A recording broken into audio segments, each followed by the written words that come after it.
Welcome back, students. Today we are going to discuss part 2 of Unit 3, that is Diversity of Life. Before start the main content, I would like to inform that the images used in our slides are for education purpose only. We respect intellectual property right of the original creator and owner of these images. If you are the owner of any of the images used in this PPT, have any concern, any issue, please contact us at sathee@iitk.ac.in and we shall remove the images. In today's video lecture, we are mainly focusing on 5 kingdom classification: Monera, Protista, Fungi, Plantae and Animalia. So in last lecture, we have already discussed about 5 kingdom classification. But before start the main content, just revise the things once again. This 5 kingdom classification has been given by R.H. Whitaker. He classified various organisms according to various category. Initially, organisms are classified into prokaryotic and eukaryotic category. Primitive type of nucleus are found in prokaryotes, and in this particular heading, Monera, all the organisms belong to Monera, comes under prokaryotic category.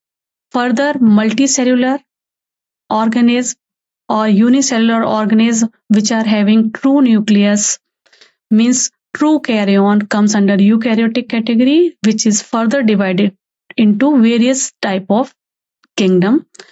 Some belong to unicellular organism category, means Protista. They all are unicellular, right? Some are remainings are in this multicellular category.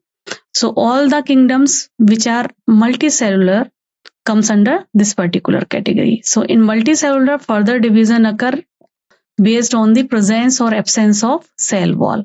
If cell wall is not present, then all those organisms comes under Animalia, right, kingdom. And if cell wall is present, then they further divided into 2 different types. Those do not perform photosynthesis comes under fungi kingdom, and those all which are able to perform photosynthesis comes under Plantae kingdom. Okay, so this is how Whitaker categorized various organisms into various category. In last lecture, we have already discussed about Monera. So in today's video lecture, we are mainly focusing on this Protista. Okay, so let's begin with the main topic. So now let's start.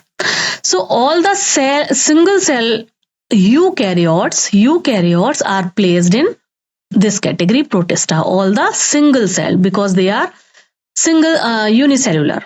Okay, so that's why it is written over here that all single celled eukaryotes are placed under Protista category, and they are further divided into various category like chrysophytes first, second dinoflagellate, then euglenoid, then slime molds, and then last one is protozoa.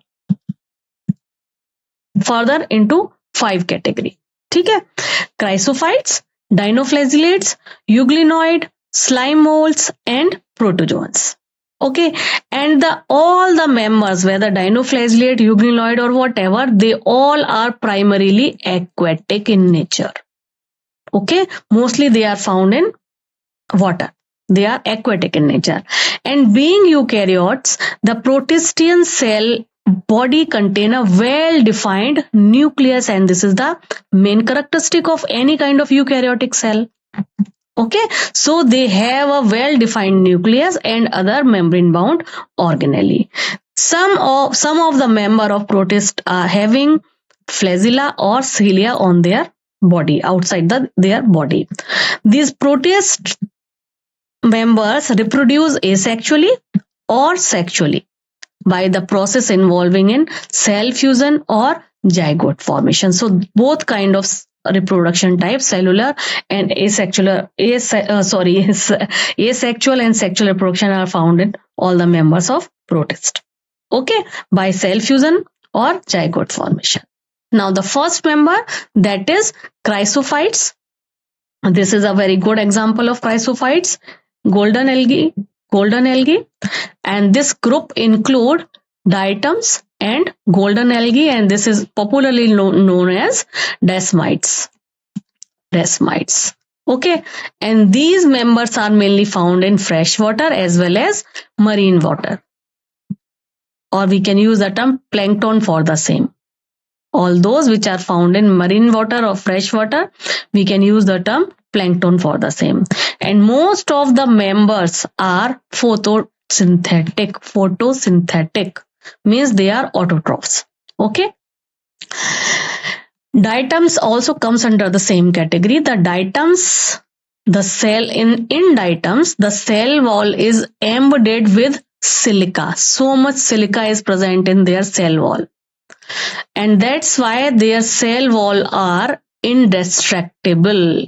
We cannot destruct their cell wall. Okay, and this is the main characteristic of diatoms.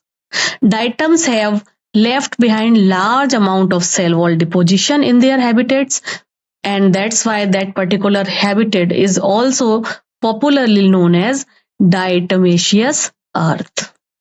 Diatomaceous earth.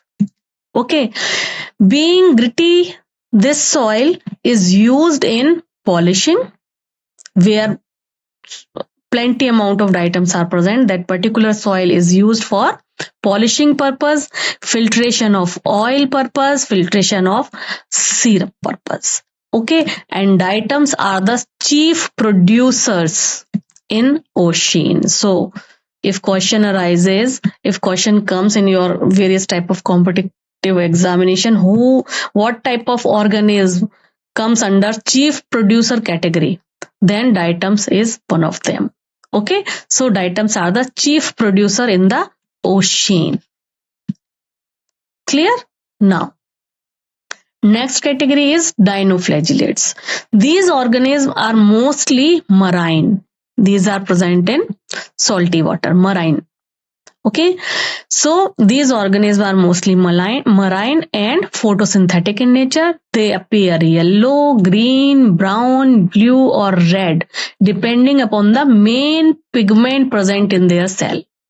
Okay, their cell wall has stiff cellular plates on their outer surface.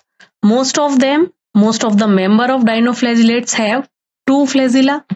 One lies longitudinal and other lies transversely in their furrow, which are present between the cell plates. Very often, red dinoflagellates undergo a rapid multiplication. There is an example of red dinoflagellate, gonylolax.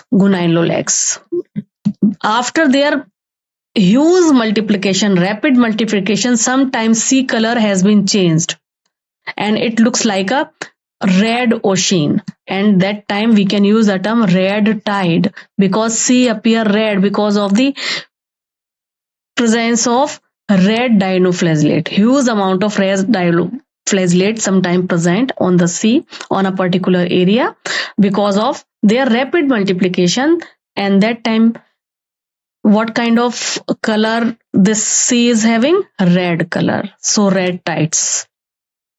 Okay, so red tides, what is the cause of red tide? The cause of red tide is the presence of gonylolax in plenty amount in that particular area. This is the main reason. And sometimes they release toxins which are very, very harmful, and even they can kill. This toxin is mainly kill the other organism or other animals present in that particular habitat or ocean, like fishes. Okay, that's why it is written over here, toxin released by such large number of dinoflagellates, red dinoflagellates even kill other marine animals such as fish. Clear? Okay. Next type is euglenoid. Next protist type is euglenoid. So majority of them are freshwater organisms. Dinoflagellates are marine habitat. Okay, marine habitat, but euglenoid mostly found in fresh water and in stagnant water of fresh water, जहाँ पानी रुका हुआ होता है. Okay, instead of cell wall, they are having a protein rich layer which is called panicle on the outside of their body. This panicle. Okay, and which makes their body flexible. So instead of cell wall, they have a protein layer known as panicle, and because of the presence of this panicle, their body is flexible. They have two flagella, one big and another one is short. Though they are photosynthetic in the presence of sunlight, these are the pictures of Euglena. They are photosynthetic in the presence of sunlight, but if sunlight is not present or sunlight is not present in enough amount, they can behave like a heterotrophs. Okay, by predating other smaller organisms. And the pigment which are present in Euglena, it just look like a pigment which is present in the higher plants like chlorophyll. Okay, so the pigment of euglenoid are identical to those present in higher plants. What are the example of euglenoid? Euglena is one of the best example of this group. Now, next type of protist is slime molds. Slime molds, this yellow structure you can see over here in this picture, this is slime mold. These are saprophytic in nature. These are saprophytic protist. Means they lives on dead and decaying material. Okay, so their body move along decaying twigs or leaves, engulfing organic material. Okay, and under suitable condition, they form an aggregation called plasmodium, which may grow and spread over several feet. Okay, and so that under suitable condition they can grow over several meters, but under unfavorable conditions this plasmodium differentiate and forming fruiting bodies. As you can see over here, these are the fruiting bodies. Okay, and this fruiting bodies bearing spores on their tip. These are the spores on their tip. These spores possess true walls. These spores are extremely resistant and survive for many years, even under harsh condition, under adverse condition. They are survive for many years, and these spores are dispersed by air current. Okay. Now the last type of protist is protozoa. Okay, so all protozoa are heterotrophs and they live as a predator or as a parasite. Okay, they are believed to be primitive relative of animals. They are of four major types. First type is amoeboid protozoa. You can see this picture, amoeboid protozoa. These organisms live in fresh water, seawater or moist soil. They move and capture their prey by putting out pseudopodia. This is pseudopodia. This is a kind of pseudopodia. So just they capture their prey by moving pseudopodia, which is also known as false feet, as in amoeba, and their marine form have silica shell on their surface. Some of the protozoan, such as ant amoeba, are under parasite category. They are parasites. Okay. Next type of protozoa, this is the amoeboid protozoa. Next is flagellated protozoans category. The member of this group are either free living or parasite. They have flagella. You can see over here a long flagella is there. They have flagella, and the parasitic form of flagellated protozoa can cause severe sickness like sleeping sickness. This sleeping sickness disease is, what is the causative agent of sleeping sickness? Trypanosoma, which is a protozoa. What kind of protozoa? Flagellated protozoa. Okay, so they are parasites, they are flagellated protozoans. Okay, they are either free living or parasitic in nature, and they can cause a very severe disease like sleeping sickness. One of the example is trypanosoma. Next is ciliated protozoa. You can easily understand what kind of picture is this, which organism is there. Paramecium. Yes, this is known as paramecium. So paramecium comes under ciliated protozoa category. They are aquatic in nature. They actively moving organism because of the presence of thousands of cilia. You can see over here so many cilia are present on their outer surface, right? They have a cavity that opens to the outside of the cell surface. This is the cavity and this is the anal pore, cytoproct. And the coordinated movement of rows of cilia cause water laden with food to be stirred into the gullet. What is the example? Already we have discussed this. Paramecium is a very famous example of ciliated protozoans category.